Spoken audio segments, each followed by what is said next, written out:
Hey, welcome back nerds, Fino here, with the rest of the Craft Essence Recollection banner. Banner 2 this time. Gonna do things a little differently from last time. I'm gonna be reviewing these in chronological order.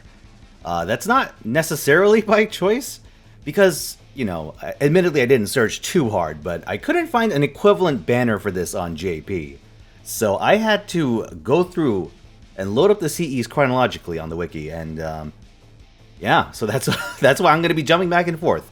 To speed things up, though, unlike last time, I will be taking a look at the attack stats first, because I made the mistake last time of looking at Craft Essence effects, the sexy part, and not whether they had mixed stats or not, which is a much faster way of figuring this out. So first off, we have a First Sunrise. 50% max limit broken, 20% buster. It's solid. It's quite solid. My only reservation with this, as nice as it is in a vacuum, is that aerial drive is free. Or it was free. So if you have aerial drive, there's really no good reason to hunt for First Sunrise in such a dilute banner. But by the way, that is a big problem with these Craft Essence Recollection banners. Unless you desperately need a specific Craft Essence, very, very poor value. Your odds of getting what you need are exceptionally low. So yeah, so thumbs up to First Sunrise, but it's not necessary. Keep that in mind.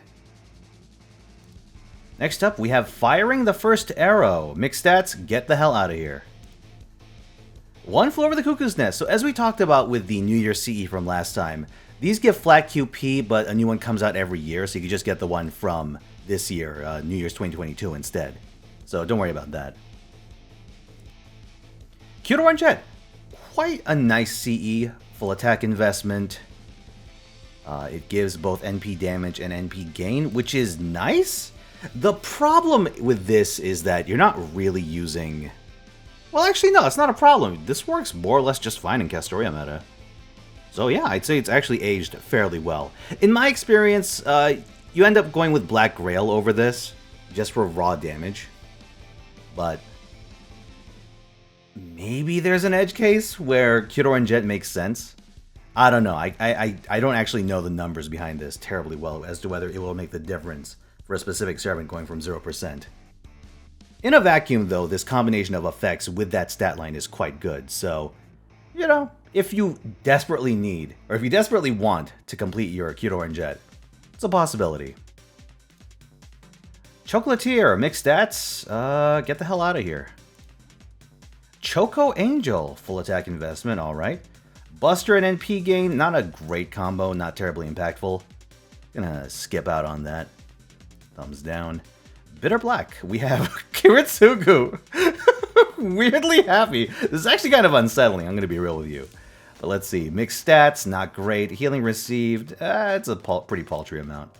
Actually, 20% is not terrible, but I don't know. Not really worth headhunting for. Okay, Blessful Time, full attack investment. Wait, is that Melon? Oh, I mean, if it's that Melon, same artist as Fairy Knight Gawain. Well, that's pretty neat. Effect, though, healing received. It's too small of an amount to be relevant. Give that a skip. Ah, it's my boy. Piece of shit Shinji Mato. Arrogance of a Victor. Oh, that's not very good. Flat damage reduction in that small of an amount is not a terribly relevant effect, so give that a skip. Ooh, okay, Conversation on the Hot Sands. This is quite good. Wait, can you get this from the Mana Prism shop? I think you can. There's a couple of Chaldea Boy CEs you can. Let me double check that real quick. Okay, so you can get one copy of this from the Chaldea Boys shop. This is quite doable. Again, the CE itself is quite strong. Because, you know, crit damage, star absorption, it's nice, although remember that for a lot of servants, like Avengers and Berserkers, their base star weight is so low that it really won't make a difference. For your Knight classes and other classes, though, maybe there are situations where this can be quite good. So yeah, thumbs up. You can actually get it via Rare Prisms. You can get one copy via Rare Prisms, although it will be competing with one other CE from this release. Just remember, you can only get the one copy. So consider that. Okay, let's see. The Dantes Files, The Case of the Spring Jaunt. So In Von Pearson Art's performance is nice. But then you look at the stat line, and it's definitely not worth getting. It as a Chaldea Boys 2017 CE. Well, I guess it was a little later for us. Like what, 2019? It's competing with both Outrage and Conversation on the Hot Sands, so it's a tough sell. As You Wish. Is this 5 stars? Yeah, I remember this being the weakest of the Chaldea Boys CEs from that event. 1 turn invuln, NP gain, not a terrible combo. Well, for a defensive CE, the stat line is on point. But I don't know, if you're just getting a 1 turn invulnerability, unless your servant has a built-in taunt, you really just want a CE that gives taunt instead. So I have a hard time justifying rolling for this one specifically. Cafe Camelot, a little wishy-washy there. Healing received, debuff resist, defense by 10. In my experience, you want one of those effects, like either healing received or defense up by a substantial amount. Those are the good CEs. The more that craft essences dilute their effects, less impactful they tend to be, and that's just something to keep in mind. The most extreme example would be that one Gudaguda CE that has like 1% of everything. Terrible, terrible stuff. Okay, Outrage. This is actually quite interesting because realistically, for people choosing between the Chaldea Boy CEs from 2019, it was between Outrage, a 4-star CE, and Conversation on the Hot Sands, a 5-star CE. So that's the indication of how good taunts are. Yeah, 1 turn taunt, NP gain. It being 1 turn isn't amazing compared to Gudaguda Poster Girl, but it is a lot more accessible than Poster Girl, especially once this ends, because like with Conversation on the Hot Sands, you can pick it from a Rare Prism unlock, although it is competing with Hot Sands. But yes, taunt CEs, very strong. Not a whole lot of reason to limit break it. What you're really after is the taunt. The NP gain isn't terribly relevant. So unless you're hunting for either your first copy or you want this and Hot Sands, you don't necessarily need to hunt it in this banner. And if you've already gone all in on Poster Girl, then well, you know, the choice is more or less moot. Operation Fianna. Look at these! Look at these extra dudes. Okay, flat stars, Buster Performance isn't really relevant. You wouldn't run this on your main attacker. If you happen to have gotten it during Chaldea Boys itself, it's actually not a bad get. Because Stardom CEs, like Stardom effects, are generally welcome if they give like more than like 5. And 10 to 12 is respectable. But again, there are a lot of free craft essences that do the same thing. Like the Martha one from last year's Christmas does that. The Golden Catches the Carp is like the quintessential one. So, you know, you can look around and you'll find options that are around. Whether they're around anymore is a different question. Oh boy! Oh, that's a combination of words I can't possibly pronounce. Mixed stats though, so I'm gonna put it out of my misery. Neverland, let's see. Again, 3 effects, a little too dilute, you don't need that kind of combination. Like, crit effects and NP damage is generally not 2 flavors that mix terribly well.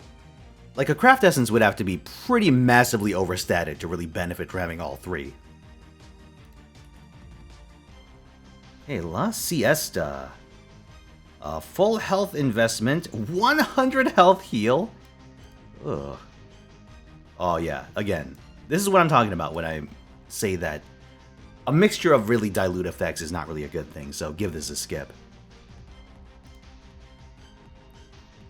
Demon King of the Sixth Heaven from Gudaguda 2. Full attack investment is nice. Buster performance by 20%, NP damage by 20%. That's not really necessary. Compare this to something like Aerial Drive, which gives weaker effects, but also comes with 50% starting charge, and that really makes all the difference. 50% starting charge is a magical number, and craft essences that can hit that without having terrible stat lines, that stuff tends to be pretty good. So it's pretty hard to justify rolling for Demon King of the Sixth Heaven. Alright, walking in the spring breeze. A full health investment. No. That is no good. Belle of Society. That is a nice Medusa. Mixed stats though, so never mind. Our conquest on the Ocean of Stars. Or conquering the Great Sea of Stars. Okay, so it's in the same boat as Demon King of the Sixth Heaven. Actually, no, it isn't, because instead of NP damage, it gives NP gain. That's not really impressive. Manually generating charge on Buster Servants isn't really desirable. Like, there are a few servants that have Buster NPs, but like arts decks, but they tend to be weaker servants to begin with, and it's really not worth digging into this kind of banner to hunt for a craft essence like this. Honestly, you're better off just repurposing whatever you happen to have lying around. So, you know, it's okay, but not worth the price. Tsukimihara Student Council. Funny story, I played Fate Extra, and you actually at one point pick either Rin or Ronnie, and whoever you pick ends up determining, like, a branching set of opponents. I fucked up. I saved Rin, so I ended up fighting fucking Vlad, Extra Vlad. But if I had saved Ronnie, you know who I would have fought instead? Fucking Arquade! Ugh, what a damn shame. Here's hoping that new game gets translated. Anyway, mixed stats, no. That's not very good. The Cage! Oh, that's such a weird effect. NP gain when taking damage? That's funny, but not really practical, and yeah, 20% starting charge is definitely pushing the definition of what would be useful. So give that a skip. Chaldea Anniversary, mixed stats. 60% starting charge, though. That's pretty cool. Unfortunately, you don't really want that. If you just need 60% starting charge and mixed stats, Imaginary Element is a thing, and it's going to stay a thing for some time. So, real tragic. Actually, that has mixed stats, doesn't it? Let me double check. I'm pretty sure it does. Yes, it does. Okay.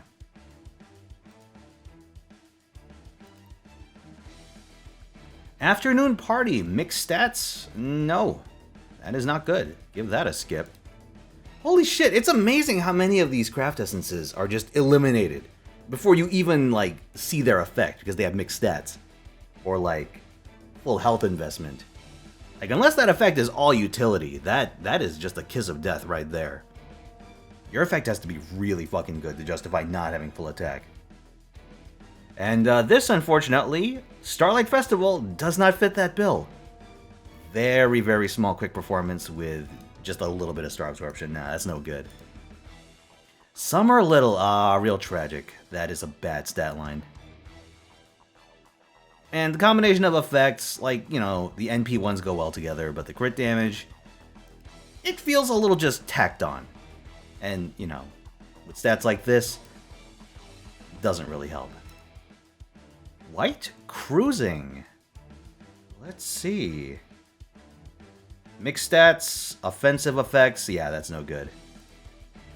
Oh, Sugar Vacation. Holy shit, look at this artwork. Yeah. Dude, I bet this will increase junk drops. Okay. So, full health investment, quicken defense, no, that's no good. That is actually an irrelevant effect. So yes, you're probably better off just admiring the PNG from afar. Midsummer Moment. Okay, full attack investment, that's a good start. Quick performance, quick damage, crit stars, like 2 out of those 3 effects are useful in a vacuum. But, you know, again, my stance is that stars per turn with a quick build is not very useful. Because if you're playing a quick build in the first place, you're going to try to spec into Scotty, at least one. And once you do, your star output is not really a problem anymore. So it's pretty outdated, and I would imagine it was a little outdated even at the time. So thumbs down on that. King Joker Jack. Okay, full health investment, offensive effects, nope. Well, I guess that's a little bit of defense, but yeah. Why would you run it? Chaldea Beach Volleyball. Okay, sure hit. Sure hit Stargen crit damage is actually not a bad combination For a 3-star CE, I'd actually say that's pretty nice with a full attack investment. So, actually, I mean, if you already have it, that's a thumbs up, but, you know, don't roll in this banner for a 3-star CE.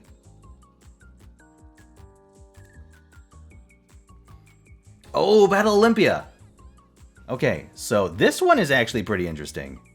60% starting charge with both Buster and Arts Performance. By the way, last episode I said I struggled to think of where 60% would make a difference. First of all, someone mentioned Ruler Artoria, so thank you for that. You are correct. And someone also said you could run double Merlin, which is also correct. It just didn't occur to me because I've been absolutely spoiled by the Tammy gun system. But yeah, you're right. You can't actually just run 2 Merlins, which is handy. Mixed stats, well, it's not mixed stats, sorry. It's a mixed buff with Buster and Arts. 10% is not a huge amount, so this ends up feeling a little niche, even though you think with a distribution like that you could make some cool shit happen. The fact of the matter is that there aren't necessarily a huge number of servants that would want both Buster and Arts Performance, but would also want that extra 10% charge, and they'd sack some of the effect to get it, if you're getting where I'm going with this. Like here, let me see if I can remember what the other really good one is. I think it's Welcome to Oniland. Just to double check. Yeah, okay, so Welcome to Oniland when it's limit broken. That gives 50% starting charge, but with 12% Buster and Arts. So you're losing 2% buff effectiveness for that extra 10% charge, which I don't think a hybrid attacker would really need that extra 10%. So it's neat, but not something I can really recommend. Food Colosseum, mixed stats, a little bit of healing received. No, that's a skip. Adorable Ibaraki, though. Okay, Muscle Cavalier. Whoa, what's happening there, Fergus? I'm very cultured. Okay, so crit damage, Buster Performance, full attack investment. Actually, not bad. If you already have this, may as well keep it. Beyond a Wish. You know, I actually forgot that this was like a limited CE. I forget this even had a banner. Star Absorption and Buster Performance is not a bad combination. I'm sorry, At Wish's End is what it's apparently called.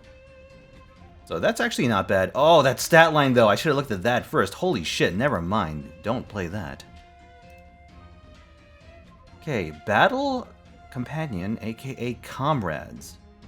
NP damage, Buster Arts, no starting charge. That's not an amazing combo. 4-star CE, nah. It's not really worth it.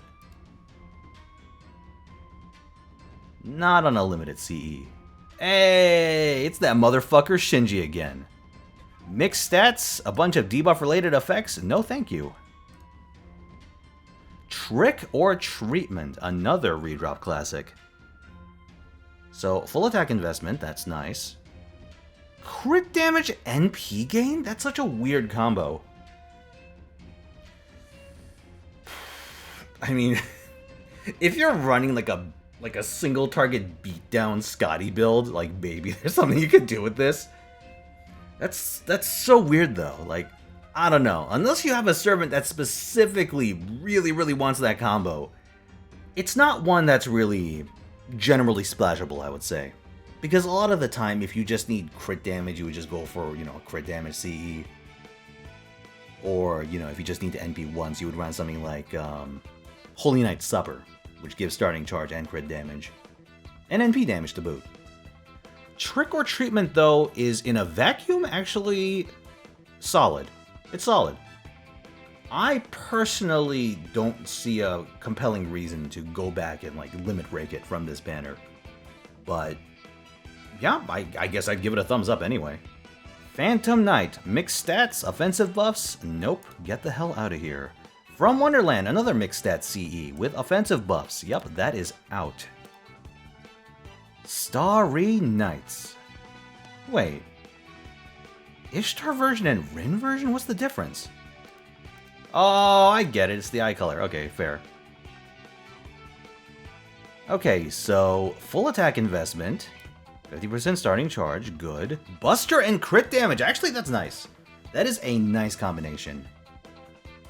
I forget, do they even rerun the Outrage banner during the main interlude? Let me double check. I feel like they don't. Oh, wait a second. Okay, good news though. Outrage does get a download campaign. Should be in a year if we're going by JP's schedule. So the good news is you can actually get the Christmas 3 craft essences just fine without touching this banner. So, you know what? Thumbs up to the CE, thumbs down to rolling in on this banner. Okay, party time. Mixed stats, offensive buffs? Nope.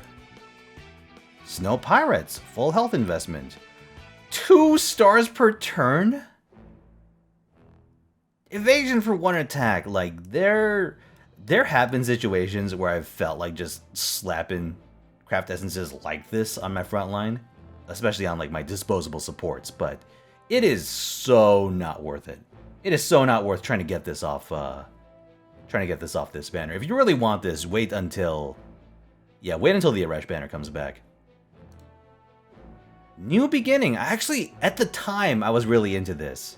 Because it had, like, this nice combination of arts, crit damage, and starting charge. But, yeah, mixed stats. No, New Beginnings, thumbs down. You really want something better on your offensive CEs. And thankfully...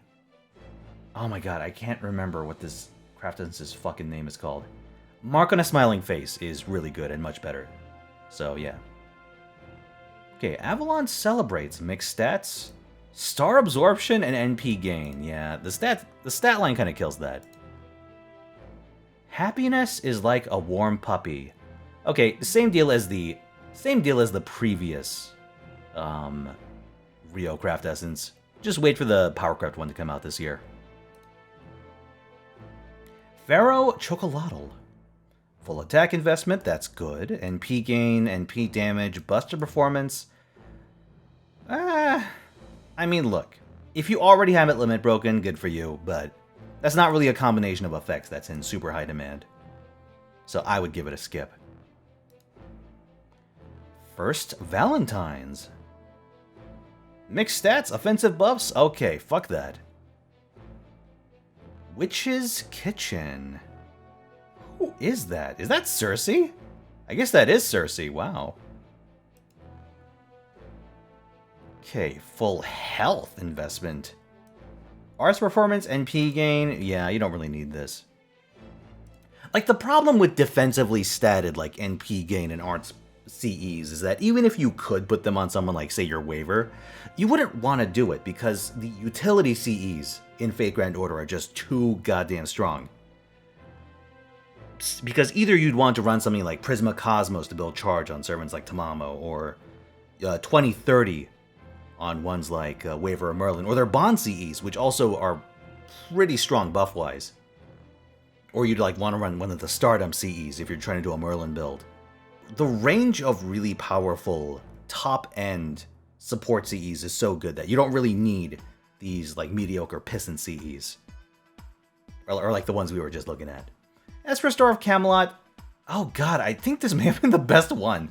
They actually dialed back the power of the Chaldea Boy CEs a lot this year. And this is really, really not impressive. Like, full attack investment is okay, but, you know, 4 stars per turn is kind of crap. Star Absorption is okay, but Star Absorption is a buff you can get from other CEs. And in fact, hold on, actually, let me check how much Seal Destination Enforcer gives. Yeah, okay, so Sealing Destination Enforcer gives more at a lower cost, but with, like, a little bit less max attack. Okay, so yeah, screw that. So good on Bazette, bad on Altrio. Okay, Dantes Files, undercover in a foreign land. I don't know what their fascination is with giving the Dantes File CEs terrible stat lines, but here we are again. Yeah, offensive buffs wasted. Okay, whoa, check out Carno over here. Okay, Gâteau à Chocolat. Full health investment. Full health investment with this? No, come on. That is such a waste. Yeah, give that a skip. Okay, wait, Golden and Sun, the Gamblers. Okay, what does this do? A little bit of NP damage, a little bit of NP gain, a flat charge. It's sort of a generalist craft essence, but again, that's not something you really need. Especially not on a limited banner, so fuck that. Chaldea Special Investigation Unit. Mixed stats with Sure Hit and Buster Arts buffs? No thank you. Okay, Welcome Diner. Mixed stats again, a very, very small amount of stars given, 4 buffs. None of which is really that 50% star absorption? What? Oh my god, that is terrible. Holy shit. Yeah, you don't need this. Remember, star absorption on craft essences is an effect that's relevant once you enter the hundreds of percents. 50% is a drop in the bucket. Alright, the Musketeers. Rainbow buffs, star generation, it's not really impressive. Alright, and last up we have You After the Rain, or apparently The Men After the Rain, featuring my favorite, not piece of shit, Jekyll and Hyde, Mr. Fister. Okay, 1 attack's worth of evasion with a small healing per turn, that sucks. And with that, we have reached the end of the line for the Craft Essence Recollection banners. So, the big takeaway here is that unless you're trying to be really greedy and get multiple copies of the Chaldea Boy CEs, that include like Outrage and Conversation on the Hot Sands, you really don't need the stuff on this banner. Like, there are a couple of treats, like Trick or Treatment. But in general, I would say this is the weaker of the 2 banners, because all the stuff you can, like all the really good stuff you can get from it is either niche or it's stuff you can get from the Rare Prism shop. So with that said, if you're going to roll on this absolute trash fire of a banner, stick to banner 1 instead of this banner 2. Or, better yet, save your money for Space Ishtar. Probably a better use. Alright, with that said, let me know what you thought. Like if you like this video, subscribe for more, and stick around for more Fate Grand Order content. With that said, I'll see you next time. Peace.